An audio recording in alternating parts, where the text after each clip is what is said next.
Welcome to another episode of Canine Corner, where we unravel the charming world of dogs and their unexpected friendships.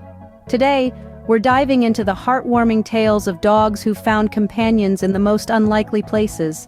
Ever heard of a dog and a squirrel being best pals? How about a pup and a parrot sharing a meal? Yes, these remarkable friendships do exist. Canines, known for their loyalty and affection, sometimes extend their love beyond their species.